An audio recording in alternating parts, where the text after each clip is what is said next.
What's up, YouTube? This is Diamond Woods 12 back again with another video. Here to start off my reviews of superhero movies. Now I'm gonna start off with, actually, to be honest with you, the very first superhero movie I watched as a kid. It was Batman Forever, which was the third installment of the Tim Burton, Joel Schumacher Batman films. Now, I'm not gonna lie to you. When I was a kid, I fucking loved this movie. This used to be one of my favorite movies. And actually, I can watch it now and still like it, but get a little nostalgia in a way. And get a little comic book bias with it. This movie starts off with a bank robbery. And we notice that the main villain in this film is Two-Face. Well, actually, the movie does not start off with a bank robbery. The movie starts off with Batman suiting up, with Bruce Wayne suiting up as Batman.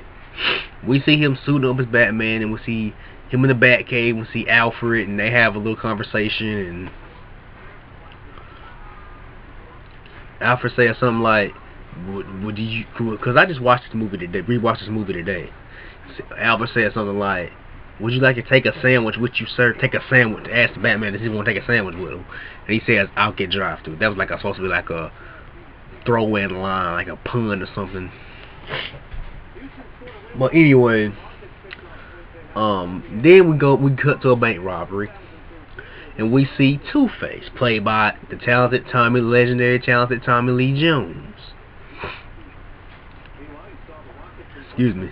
And and Tommy Lee Jones, he did a good job. But actually, in Batman Returns, from what I hear, in Batman Returns, Billy Dee Williams, who played Harvey Dent in the first Batman movie, first Tim Burton, Joel Schumacher Batman movie, first Tim Burton Batman movie. That was a black Harvey Dent. Billy Dee Williams was a black actor, played Harvey Dent, and he was actually interested in playing Two-Face. And they were gonna come back to the fact in Batman Returns, from what I hear, they were gonna actually have him as Two-Face. He was up for it, but they passed on it. And so then when they were bringing Two-Face, and then they said they were gonna make Two-Face one of the primary characters for the third installment, they passed on Billy Dee Williams and gave it to Tommy Lee Jones. But a lot of fans would have actually wouldn't have been so fond of there being a black Two-Face. And I'm not gonna lie, have read some comic books and seen the Batman animated series with Two-Face in it. It was a white man, and he was white in the comic book. Not comic book. Yeah, in the comic books now he's white. But in the animated series where he really got his fame, but Two-Face is in the comic books. But I actually wouldn't have really liked the fact that it would have been a black Two-Face. It would have been okay, but I would have, nostalgia wise and being a comic book person, I wouldn't have liked it. But anyway, Tommy Lee Jones is Two-Face, and he's basically robbing a bank, and he basically just knows Batman's gonna come. And then we see this girl named this doctor interviewing Commissioner Gordon. We're talking to Commissioner Gordon.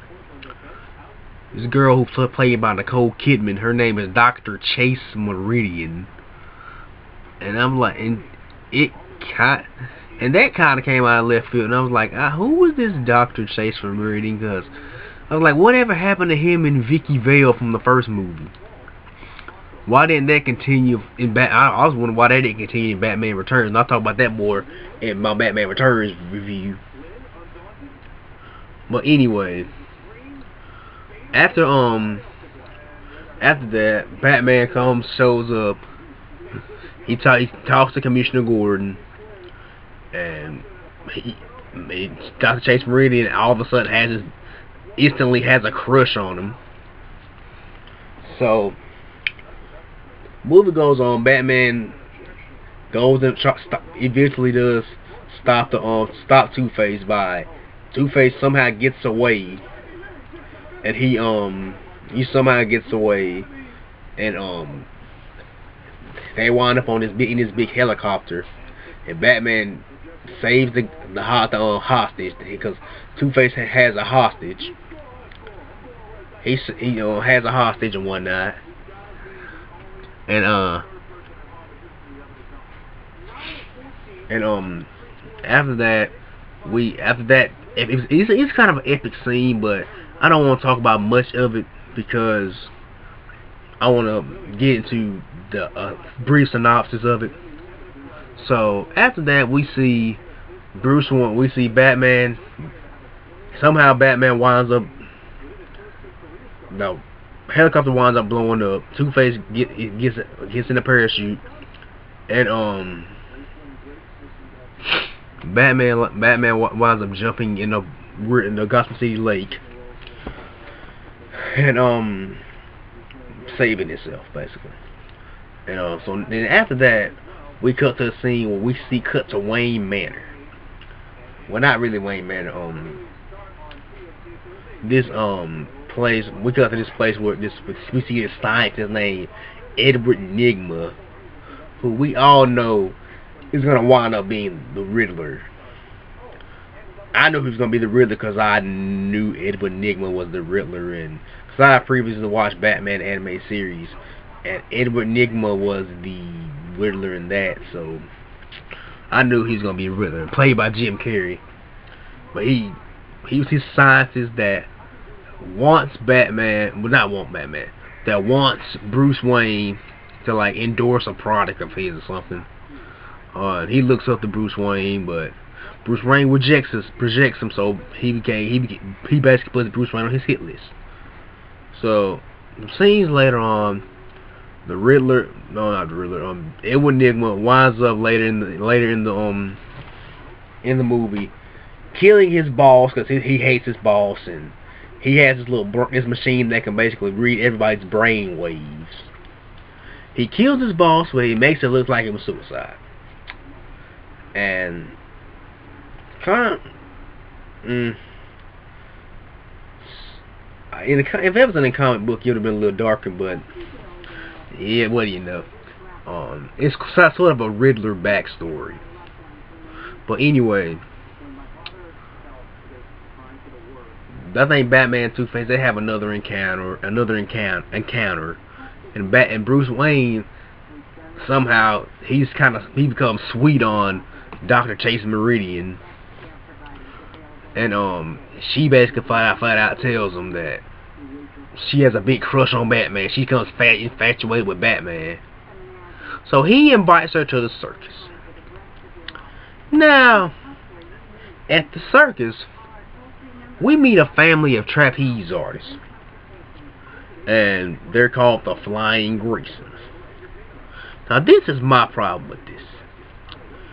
The Flying Graysons have a young son named Dick. And this is basically I'm gonna take it, a teenager. I'm gonna take it as a teenager. But I'm gonna take it this is a teenager. He's supposed to be a teenager in this movie. Or he's either supposed to be a teen. I'm gonna take it like this. I'm gonna say it like this. Dick Grayson in this movie is supposed to be a teenager, or let's see. From what I got out of, I think he's supposed to be like a teenager slash guy that just graduated high school or something like that. But we all know in the comic book, which I wish they would have done this, in the comic book, Dick Grayson is a child. Well, not it's like a 10, 11, 12-year-old kid. I think they should stuck to this storyline.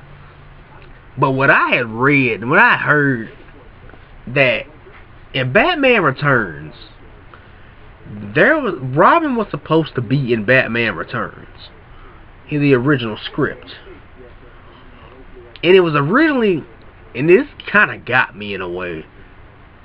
It was originally, and they had cast Marlon Wayans. That's right, Marlon Wayans from the Wayans brothers, and a whole bunch of stuff. He played he played Ripcord in G.I. Joe too, and he's from the Wayans brothers, the Wayans family. He was cast as Robin. They cast him as Robin. So if they would have kept him as Robin in this, it would have been a Black Robin. There would have been a Black Robin. But from what I hear from Batman Returns, we know that they didn't do it, but they originally had him cast as Robin, but they changed directors. Joel Schumacher took over for and they were actually asking if Tim Burton had stayed director. Marlon Wayans would have been Robin in Batman Forever, but they changed directors to Joel Schumacher. Schumacher decided on Chris O'Donnell, but from what I think, they really should have did it like the comic book. And that's the thing with a lot of these superhero movies I'm gonna start reviewing. None of them stick to the to an extent you want to stick to the comic book, and to an extent you want some originality. Because there's been so many comic book reboots, it's crazy. But anyway, like I was saying,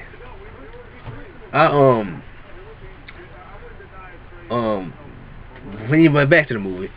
Dick Grayson and the Flying Grayson, they're at the circus, and somehow Two-Face beats up the Ringmaster, puts on his clothes, and disguised as the Ringmaster, tells everybody he has a big bomb planted into place, that he's gonna blow it up, and he has a feeling that he knows Batman's in the building. Whoever Batman is in the building, and everybody's basically all screaming and whatnot, and he basically flat out saying, "Who is Batman?" And he flat out said, "Who?" Basically asking, "Who is Batman?" But we don't find out. Didn't seem like at one point, everybody's all screaming, and Bruce Wayne substantially stands up and says, "Harvey, I'm Batman." We know his name's Harvey Dent. It says, "Harvey, I'm Batman." And he basically reveals himself as Batman. And anyway, he but nobody hears him saying he's Batman. So the Flying Grayson decide they want to be superheroes, and but flat out say, "We can take them." And I think the Dick Grayson's father was actually played by the guy that played Greg Brady on the Brady Bunch. I think that was him. And he had a brother in this, and from what I know in the comic book, Dick Grayson never had a brother. From what I know, I think it was just him and his mother. His mother and father. Dick Grayson never had a brother. I wish they hadn't they didn't do that. But like I said, he didn't have a brother. Well, that's actually my gripe about that. Really, they should have made Dick Grayson the appropriate age. Should have made him like a 12. I'd say at least 12 or 13 years old. And anyway, Two-Face shoots Dick Grayson's family, and Dick somehow gets the bomb and throws it in the sea. But he's too late. His family, and by the way, Bruce Wayne's fighting the hitchman or something. I don't know how anybody didn't know that nobody decided to notice that billionaire Bruce Wayne wasn't. I don't know why people didn't notice, like saying, okay, why is Bruce Wayne fighting these people, fighting these henchmen or something? But I don't know. That's just me.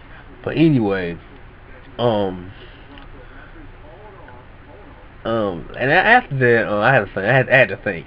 After that, Commissioner Gordon comes to Wayne. After that scene, Commissioner Gordon comes to Wayne Manor and says, and tells Bruce that Dick Grayson has nowhere else to go, and so he basically takes him in. Bruce Wayne basically takes him in. He's reluctant to stay at first, which in the comic book I don't really know if he was reluctant to stay at first. I don't remember, but because all I know at first Robin was a 10-year. Well, Dick Grayson was like a 10, 12 or 13, 10, 11, 12-year-old kid. But anyway, and like I said, he's reluctant to. Dick Grayson is reluctant to stay at first, but he eventually does stay.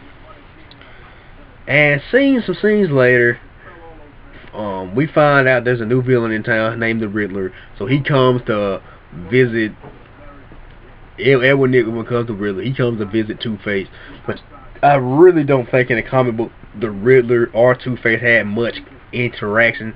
To be honest with you, I don't think did they even like it. I don't want to quote anything from comic book because a lot of comic book people actually probably would probably call me out on this, but did the Riddler and Two-Face even like each other in the comic book? That when I'm looking at now I look at that now, that came kind of out of left field. Having the Riddler and Two-Face being buddy teaming up. I mean, that just didn't really amuse me. But anyway, after that, man, they meet up with Batman. I mean, somehow Dick Grayson gets curious, like he really did in the he did this. I think it did happen in the comic book. He got curious as to what was behind a certain door, because it was he basically saying why is every door except for every door in this house. This is the only door in this house locked. That was the line, I think. Why is this the only door in this house is locked? So he basically figured out something's up. So he waits till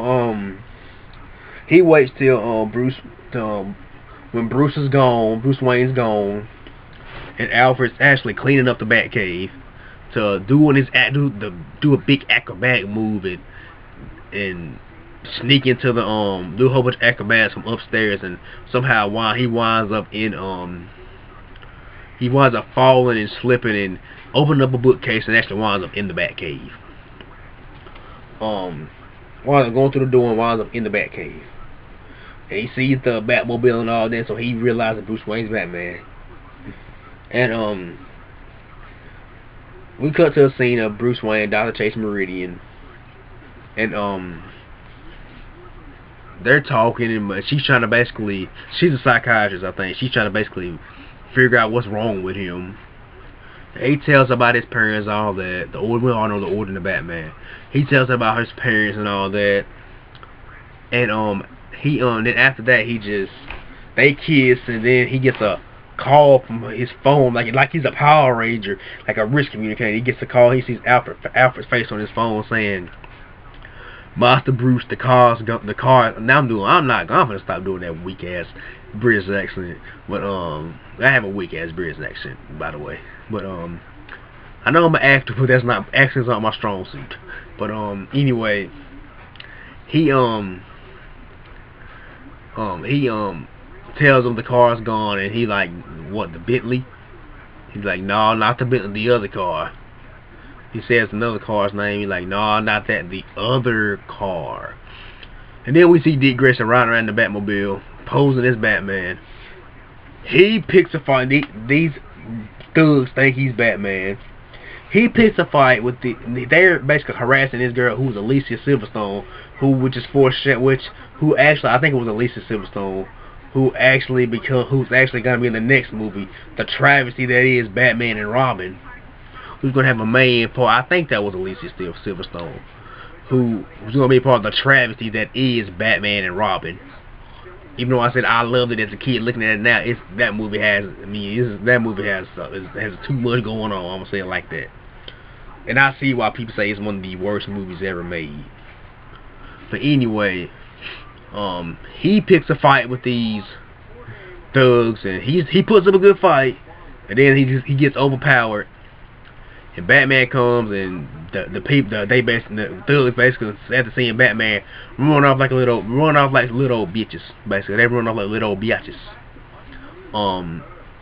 Anyway, so Dick Grayson gets mad at Batman, starts trying to beat him up, and he's basically holding his hand up, blocking every shot, blocking every time he tries, every swing he throws at him. But anyway,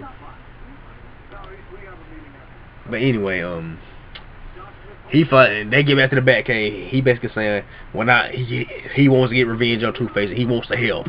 He wants to help Batman in fighting. But anyway, some scenes later, they find Batman. They're at this big dinner that Edward Nygma's having. Because somehow Edward Nygma's a big celebrity because of his little brain machine. He's a big celebrity now in Gotham City. And he having this big party, and Bruce Wayne's there. And somehow the Riddler comes, not the Riddler, Two-Face breaks up the party, and starts shooting up the place. His minions come, his henchmen come, and somehow Bruce Wayne somehow knew something was gonna happen at this party, so he came prepared. Had the bat suit in his basically had the bat suit in the limo. He basically comes out and says emergency Alfred, and Alfred he basically changes in the back of the car, back of the limo.